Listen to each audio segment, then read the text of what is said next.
Hello everyone. कैसे हैं आप सभी? उम्मीद करते हैं आप सभी अच्छे होंगे। तो हमने जो है कल का क्लास जो किया था वो कंप्लीट किया था, क्लास नंबर 2 जो कि सीरीज नंबर सी था, है ना। तो उसी तरीक़ा से आज हम लोग क्लास नंबर 3 को कंटिन्यू करते हैं। और उम्मीद करते हैं आपको जो पहला वीडियो है वो अच्छा लगा हो। और अच्छा लगा हो तो अपना प्यार दीजिए। और हाँ, अपने दोस्तों के बीच में शेयर कीजिए ताकि उनको भी एक इन्फॉर्मेटिव वीडियो मिले और फ्री ऑफ कॉस्ट का मज़ा वो भी लें। ठीक है। तो चलिए बिना समय गंवाए अब जो है हम लोग कंटिन्यू करते हैं क्लास नंबर 3 को। ठीक है। क्लास नंबर 3 है ना, यहाँ पे हम लोग मेंशन कर देते हैं क्लास नंबर 3। ठीक है। चलिए बिना समय गंवाए अब हम लोग चलते हैं अपने क्लास की तरफ। पहला जो क्लास है हम लोग का क्या है आज का आइटम। आज का फर्स्ट आइटम क्या है? Cast pearl before swine. जैसे हम लोग देखते हैं पहले से बहुत ये फेमस कहावत है, भैंस के आगे बीन बजाए भैंस बैठे पगुराए। उसी का ये इंग्लिश वर्जन है, cast pearl before swine. That means ये हुआ कि आप किसी को बहुत इंपॉर्टेंट बात बता रहे हो, बट वो क्या है, आपके बात को ऐसे इग्नोर कर रहा है जैसे कि आप एकदम बेवकूफ़ हैं, बुड़बक हैं, बेवजह बक बक कर रहे हैं। उस तरीका से वो सामने वाला ट्रीट कर रहा है आपके बातों को। ठीक है। तो इसको हिंदी में जैसे हम लोग लिखना चाहें तो ये लिख सकते हैं ना, भैंस। ठीक है। भैंस के आगे बीन बजाना। ठीक है। आप किसी को बहुत ही इंपॉर्टेंट बात समझा रहे हैं बट वो आपके बात पे कोई वैल्यू नहीं दे रहा है। ठीक है। उसके लिए लग रहा है कि जो सामने वाला बंदा है वो बुड़बक है। ठीक है। इस सेंस में आप यूज कर सकते हैं इसको। जैसे इंग्लिश में कैसे लिखेंगे हम लोग, to give something, something valuable to someone. ठीक है। To someone who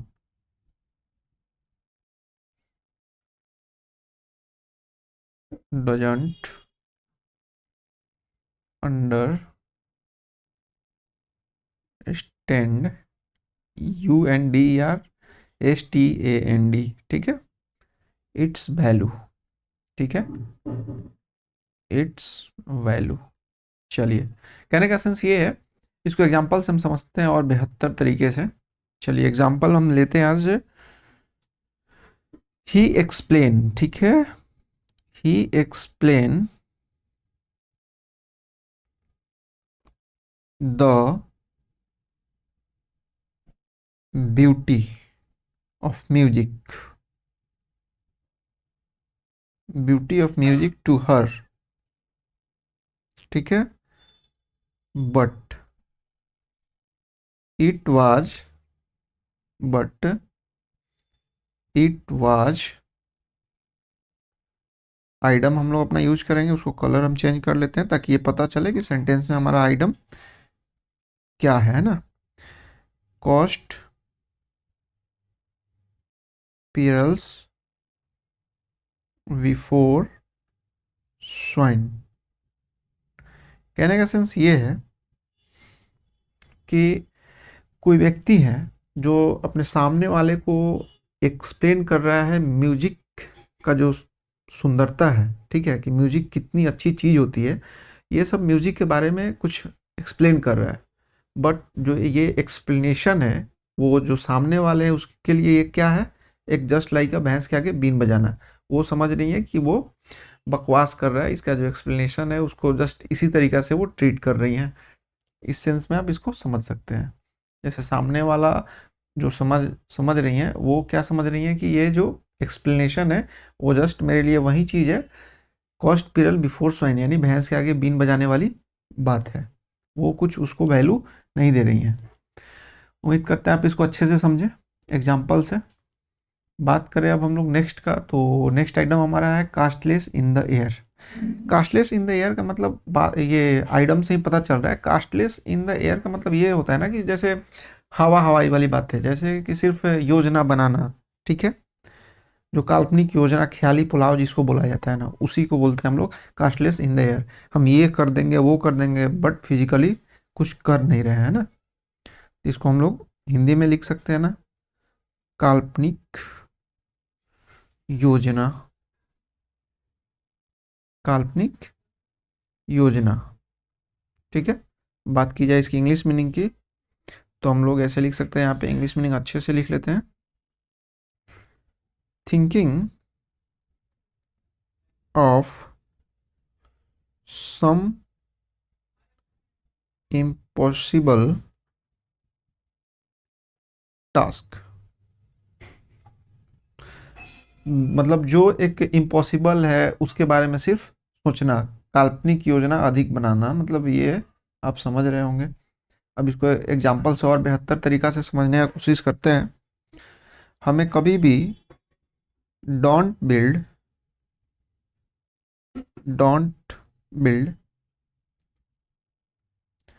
casteless casteless in the air, है ना, don't build casteless in the air, always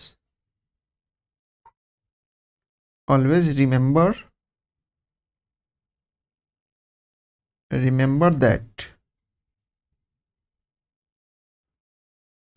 only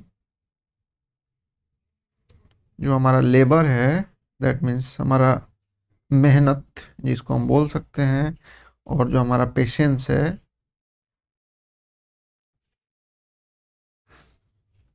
pay. ठीक है, कहने का सेंस ये है, जैसे हम लोगों को कभी भी ज़्यादा मतलब काल्पनिक नहीं होना चाहिए, काल्पनिक में नहीं जीना चाहिए। हमेशा ये याद रखना चाहिए कि जो हमारा मेहनत है और जो हमारा धैर्य है, यही हमको क्या कोई भी सक्सेस या कुछ भी अचीव करवा सकता है। ओनली हमारा लेबर एंड पेशेंस। ठीक है, इसी से कभी भी कास्टलेस इन द एयर मुझे नहीं करना चाहिए, हमेशा अपने लेबर एंड पेशेंस पे विश्वास रखनी चाहिए। ठीक है, चलिए बात करते हैं हम लोग नेक्स्ट एग्जांपल की। क्या है आज का item next? Cat among the pigeon. Cat among the pigeon का मतलब बहुत एक अच्छा होता है, मतलब होता है ना परेशानी में, आप इसको बोल सकते हैं किसी चीज़ की परेशानी में, या भय के कारण से, या फिर किसी चीज़ को अनकंफर्ट महसूस करना, इस सेंस में आप इसको यूज कर सकते हैं ना, परेशानी में, फिर अनकंफर्ट, इसको आप ऐसे लिख सकते हैं अनकंफर्ट भी महसूस करना। ठीक है, यू एन कंफर्ट, या फिर इसको ऐसे बोल सकते हैं, किसी भी चीज़ का भय का कारण भी बोल सकते हैं, भय का कारण, है ना। बात की जाए इसकी इंग्लिश मीनिंग की, तो हम लोग उसको कैसे लिखें? से या डू समथिंग, से या do something that makes a lot of people uncomfortable, uncomfortable या एंग्री। ठीक है, कहने का सेंस ये है, मतलब किसी चीज़ से लोगों को परेशानी होना, या किसी चीज़ से लोगों को अनकंफर्ट होना। जैसे आजकल मीडिया की निगाहें इतनी अधिक चौकन्ना रहती है कि जो पॉलिटिशियन है उनके लिए एक आफत का जड़ बन चुका है। कुछ भी होता है तुरंत मीडिया में आ जाता है कि लगता है शायद ये जो विधायक साहब हैं वो अब दूसरे पार्टी में ज्वाइन करने वाले हैं। इस तरीक़ा से मतलब एकदम चौकन्ना रहती है मीडिया। तो इस वर्क से जो है हमारे पॉलिटिशियन को दिक्कत हो सकता है। ठीक है, तो इस पे एक एग्जांपल हम लेते हैं। एग्जांपल में बहुत अच्छे एग्जांपल है ये। This days the vigilant, vigilant मतलब ये होता है चौकन्ना, है ना। Vigilant eye of the media, eye of the media work as क्या बन चुका है, आफत का पुड़िया बन चुका है, किसके लिए? हमारे पॉलिटिशियन के लिए, है ना। Cat among the pigeon for the, sorry, मुझे यहाँ पे दूसरा यूज करना था pen. For the politician, for the politician, ठीक है। कहने का मतलब ये है, जो ये मीडिया की जो चौकन्नी आंखें हैं, ठीक है, इस काम को देखते हुए हमारे पॉलिटिशियन के लिए ये क्या बन चुका है, एक बहुत अनकंफर्ट हो चुका है, या फिर परेशानी का एक कारण बन चुका है। ये लोग उस चीज़ से क्या है, परेशान है, ताकि मीडिया जो है एकदम बहुत करीब से इनको निगाह रखी रहती है कि ज़्यादातर पॉलिटिशियन क्या कर रहे हैं, कहाँ पे क्या हो रहा है। इस चीज़ से पॉलिटिशियन को अधिक दिक्कत होता है, ठीक है। किसी भी काम को करने में, कोई गलत काम भी करते हैं तो मीडिया तुरंत इसको ला देता है न्यूज़ में कि ये फलाना ये कर रहे हैं, वो कर रहे हैं, तो इसलिए ये चीज़ इनके लिए परेशानी का एक कारण बन सकता है। तो चलिए फिर हम लोग अपने नेक्स्ट आइटम की तरफ चलते हैं, cat and dog life. Cat and dog life का मतलब ये होता है, देखते हैं ना, ये रियल लाइफ में भी ऐसा होता है। कैट एंड डॉग लाइफ का मतलब ये हुआ कि जैसे जो कुत्ते और बिल्ली है कभी भी साथ में अच्छे से नहीं रहते हैं, आप कभी भी देखिएगा, हमेशा वो अगर दोनों पास में रहे तो झगड़ा करना ही करना है। तो ठीक है, इसको हम ऐसे बोल सकते हैं, झगड़े से भरा जीवन, झगड़े से भरा क्या है, जीवन। जनरली हम लोग देखते हैं नए नए शादी होता है, इसको हम लोग पहले इंग्लिश लिख लेते हैं, to have a life full of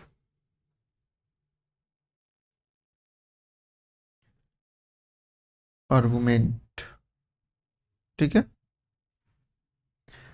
बात की है इसी एग्जाम्पल की, तो एग्जाम्पल से हम इसको समझते हैं। जनरली हम लोग देखते हैं शादी जब होती है नई नई, तो बहुत अच्छे से हम लोग का जो जीवन है व्यतीत होता है। बट कुछ समय बाद वो जो शादी, मतलब नई नई शादी होती है, उसकी जो सुंदरता है वो बहुत खतरनाक रूप ले लेता है, कभी कभी झगड़ा भी खतरनाक हो जाता है ना। तो हम लोग इसी पे एग्जाम्पल लेते हैं, ठीक है। After after a few years, husband and wife start living like cat and dog, है ना। नई नई शादियाँ होती है तो बहुत मज़ा आता है, बट उसके बाद जो ये जो मज़ा है वो पड़ोसी लेने लगते हैं। जब लड़ाई होता है तो पड़ोसी का लोग मज़े लेने लगते हैं, ठीक है। वही बात है, कैट एंड डॉग लाइफ, ठीक है। ये हमारा आइटम हुआ जिसको मैंने यूज़ किया सेंटेंस में। नई नई शादी होती है, उससे जो बहुत अच्छे दिन तक चलता है समय, कुछ दिनों बाद जो है अक्सर हस्बैंड वाइफ में ये झगड़ा होते रहती है। उसी पे ये एग्जाम्पल है, उम्मीद करते हैं इसको आप अच्छे से समझें। कैच अ टारडर, ठीक है। यहाँ पे ये प्रोनाउंसिएशन देखिए, टार टार है, बट इसको हम लोग क्या पढ़ेंगे, टारडर, टारडर बोलेंगे ना, नॉट टार टार। चलिए अब हम लोग इसको देखते हैं, इसका मतलब क्या होता है। जैसे होता है ना कि बहुत बार आम आमने सामने जो लड़ाई होती है वो दोनों पक्ष क्या होता है, मजबूत होता है, ठीक है। उसी को हम लोग बोलते हैं किसी मजबूती बलवान से सामना होना। इसको हम ऐसे बोल सकते हैं, किसी मजबूत किसी मजबूत बलवान लिख लीजिए, या फिर बलवान, या यहाँ पे आप इसको ये भी लिख सकते हैं, प्रतिद्वंदी। प्रतिद्वंदी का मतलब होता है शक्तिशाली, जो सामने वाला है वो जो है शक्तिशाली है, से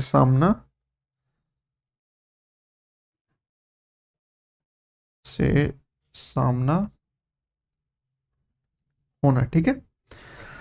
अक्सर जो पहले का टीम था साउथ अफ्रीका का, वो इंडिया के लिए क्या होता था, कैच अ टार्डर होता था, है ना। इस पे एग्जांपल हम लोग लेते हैं, उससे समझते हैं। पहले इसका इंग्लिश मीनिंग हम लोग लिख लें, ठीक है। To catch a dangerous person, किसी मजबूत आदमी से सामना होना, आप इसको सिंपली ऐसे समझ सकते हैं। बात की जाए एग्जांपल की, तो Indian Indian team has Indian team has catch a tartar in South Africa, ठीक है, in South Africa. That means हम ये बोल सकते हैं, जो इंडियन टीम की जो प्रतिद्वंदी है, वो साउथ अफ्रीका में क्या है, एक बहुत ही स्ट्रांग टीम से जो भिड़ंत हुई, ठीक है, ऐसे आप बोल सकते हैं। बात की जाए अब catch red handed. Catch red handed का जो ये आइटम है, उसी से एकदम ये चिख चिख कर बोल रहा है ये आइटम। कैच रेड हैंडेड का मतलब क्या होता है, रंगे हाथ पकड़ना। ये आइटम खुद ही बता रहा है, ये अपना मीनिंग खुद बता रहा है। Catch red handed that means रंगे हाथों पकड़ना। रंगे हाथों, रंगे हाथों क्या करना, पकड़ना, ठीक है। दैट मीन्स इसको हम ये लिख सकते हैं, to catch someone to catch someone doing something illegal, है ना, समथिंग इलीगल। दैट मीन्स ये हुआ किसी को रंगे हाथ पकड़ना। अब इसको एग्जांपल से समझते हैं। जो थीफ होता है उसको जनरली हम लोग रंगे हाथ ही पकड़ते हैं, तो हम ऐसे लिख सकते हैं ना, द थीफ वाज। कैच को हम लोग वर्ब फॉर्म चेंज करते हैं, वाज है ना यहाँ पे, तो हम लोग इसको यूज करते हैं वाज, CAUGST। काउट कौन सा वर्ब फॉर्म है, ये आप हमको बताइएगा कमेंट में। रेड हैंडेड, ठीक है, ये हमारा आइटम हो गया।